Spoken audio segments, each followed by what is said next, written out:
If you went to Magic Kingdom between 1995 and 2003, and your parents weren't as concerned as some others were about the effects of the rides, chances are you rode the extraterrestrial alien encounter ride in Tomorrowland.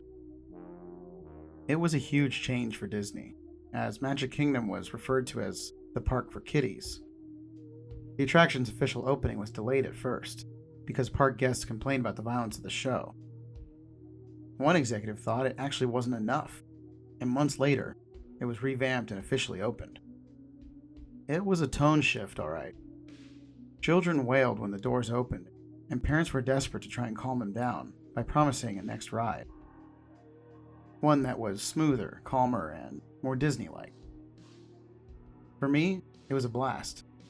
I was 13 years old when I went on it, and I remember going several times. The ride was pretty simple. An alien was teleported into the room, and everything went wrong. When it actually escaped its teleportation pod, you could feel its fingers touching your head, its horrific warm breath on your neck, and its weight. How did they do this?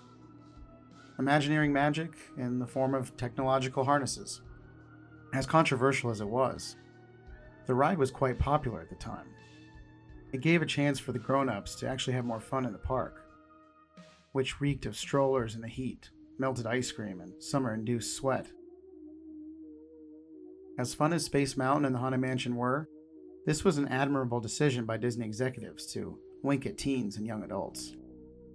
Needless to say, when the attraction officially changed to Stitch's Great Escape, there was a huge groan heard around the world.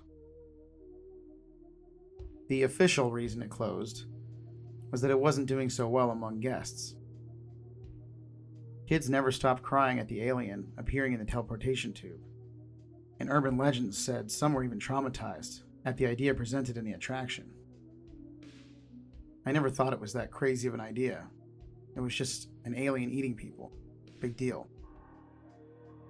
At some point, I actually met a former Magic Kingdom employee who knew a lot about the attraction. He was this disturbed old man who seemed eager to share info, but I quickly noticed he didn't do it with joy. I don't know if he was ashamed of having been there, or if he was actually afraid I would catch him lying, but after the long and only conversation we had, I knew why he seemed unsettled. The story brought him fear. He eventually revealed to me why the alien encounter ride suddenly closed, and it's something I still can't believe is real. Nevertheless, seeing him shaking and hearing his voice trembling, I can't shake off the feeling that there was some truth to what he said. The story he told me took place in October 2003. The park wasn't open to guests yet, but Disney had started experimenting with early theme park entry and extended schedules. This feature was only enabled for resort guests. Yeah, those family groups we all dreamed to be a part of. Close to the official closing time, a family had gone on the ride. Among them, a 10-year-old boy who, witnesses say, ran back and forth, excited to be in the almost empty park. Versions differ about other groups going on the ride on that occasion.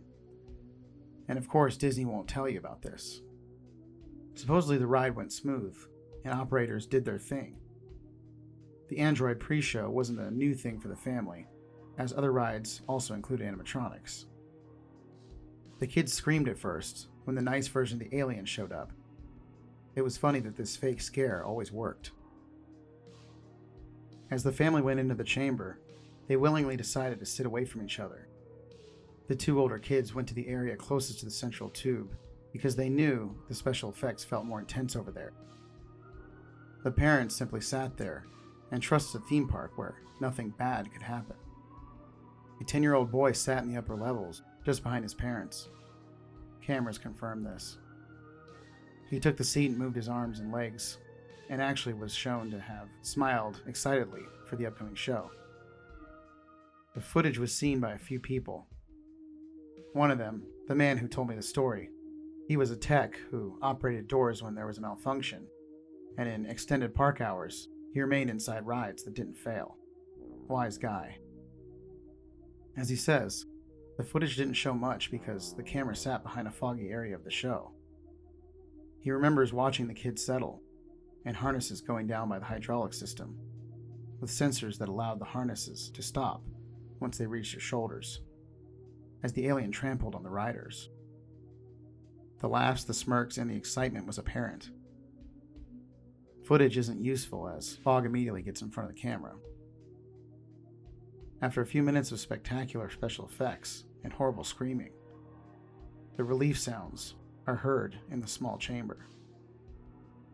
However, apparently someone in the room wasn't breathing. My witness remembers security staff going inside the chamber and the lights being on. He looked at the area where they were all gathered. The mother's wails were extremely loud, and she frantically ran out. The father fell on his knees and put his hands on his mouth. The brother stared in awe. The 10-year-old sat in his seat, eyes wide open, completely blank, and from his mouth dripped blood. The harness still sat over what had once been a developing kid's shoulders. It had gone down way past the limit of safety and regular height, and had trampled the 10-year-old kid, making an inert mass out of him, the legs hanging limpless and arms broken, his hands palms up as if begging for mercy. As I started asking him how this happened, he shook his head in desperation. I was instantly shaken by the fact that a technological malfunction could be responsible for this, and was going to ask him about it. He just closed his eyes and whispered, "This wasn't a malfunction. There was something heavy enough to pull that harness down." My stomach sank as every other legend about Disney showed in my head. Stories about costume characters being something from out of this world, or psychopaths who went too far to try to look like a Disney character. Was this man going to say that an actual alien was responsible for this? I pushed the idea out of my head. I had to be respectful but objective to this insane story.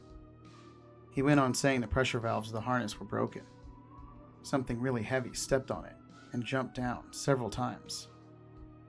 The harness was supportive, but then it failed. In every jump, bones were cracked, and in the last one, organs exploded. I noticed I was the one shaking my head now. He stared at me and nodded at my desperate glance to find some logical truth. He finished his story saying the only clue the security staff seemed to notice at first was a yellow-like shadow on the harness. I froze when I thought of the many yellow things in Disney. It was a dominant color. There was something I remembered the most. Mickey Mouse and his feet inside those huge yellow shoes. A reply was unnecessary. I stood up and went on my way. The conversation had ended, and I noticed, as I looked back to comfort the man, his head was in his hands, crying. It's hard to say if what he told me was true or not. All I know is my favorite ride shut down unexpectedly, and today, I don't like to remember it that much. Some nights, I dream of being inside it, and that damn harness pulling down, as a so-called alien jumps over and over onto my shoulders.